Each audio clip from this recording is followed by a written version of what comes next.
बिस्मिल्लाहिर्रहमानिर्रहीम। शहजाद उमरानी तरफ़ां सिक भरियो सलाम क़बूल पे।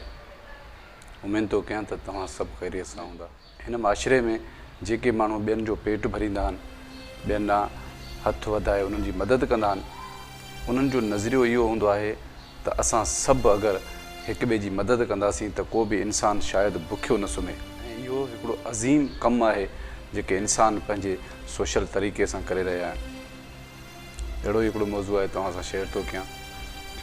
हिकिड़ा 5-8 यूनिवर्सिटी जा शागिर्द उन्हनि सलाह मशवरो कयो त पंहिंजे प्रोफेसर खां पुछा कयूं त कामयाबी छा आहे।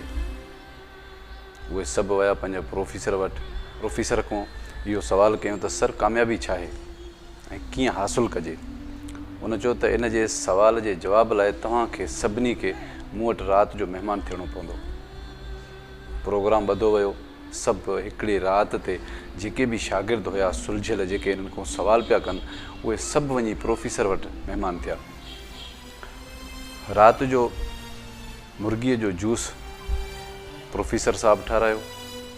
सभिनी जे अॻियां प्याला रखी हिकु मीटर जेतिरो डिघो चमच उन्हनि जे हथ में ॾिनई। चई हाणे इहो खाओ।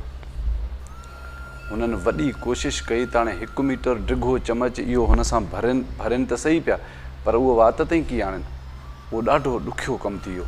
सभु मायूस थिया त असां हिकिड़े नंढड़े इम्तिहान में फेल थी विया आहियूं। प्रोफेसर हिननि खे सम्झायो त हाणे इहे चमच तव्हां सभु हिते रखो, त मां तव्हांखे ॿुधायां थो त कामयाबी छा आहे, कामयाबीअ खे हासिलु कीअं कजे। त तव्हां सभिनी कोशिशि कई त हिन चमच सां तव्हां खाई नथा सघो, ऐं सभिनी खे वरी हिकिड़ी लाइन सां विहारे, वरी कुझु माण्हुनि खे ॿी लाइन सां विहारे, ऐं उन्हनि खे हुकुम ॾिनई त तव्हां चमच भरे हुन जे वात में ॾियो ऐं हिक ॿिए खे सभु तव्हां खाराए सघो था। इहा हिकिड़े ज़िंदगीअ जी वॾी कामयाबी आहे। कामयाबी हासिलु करण जो तरीक़ो इहो आहे। त ईअं करण सां अगरि तव्हां वटि अहिड़ो को माहौल हुजे हा, तव्हां पाण खाई नथा सघो, तव्हां वटि सख़्ती हुजे हा त तव्हां खाओ, तव्हां कीअं खाओ हा।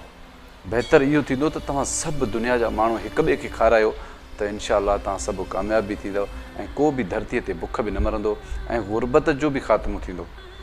दोस्तो, हिन कहाणी जो मक़सदु इहो आहे त असां सभु अगरि हिक ॿिए जी मदद कंदासीं। किथे बि मानी खाईंदे तव्हां ॾिठो हूंदो त काफ़ी शख़्स अहिड़ा हूंदा आहिनि, उहे भाॼी कढी ॿियनि खे ॾींदा आहिनि। इहा हिकिड़ी सुठी आदत आहे त हमेशह अगरि असां ॿियनि खे खाराईंदासीं, शायदि असां कॾहिं बि बुख न मरंदासीं। हिक ॿिए खे खाराइण सां इहो थींदो त असांजे माशरे में हिकिड़ी अहिड़ी आदत पइजी वेंदी, पाण खे खाराइण खां अॻु में कंहिं दोस्त खे खाराईंदासीं, कंहिं मिट खे खाराईंदासीं, कंहिं मजबूर खे खाराईंदासीं। ईअं हिन माशरे में ॾाढो सुधारो अची वेंदो। अगरि मुंहिंजो पैगाम पसंदि अचे त शेयर ज़रूरु।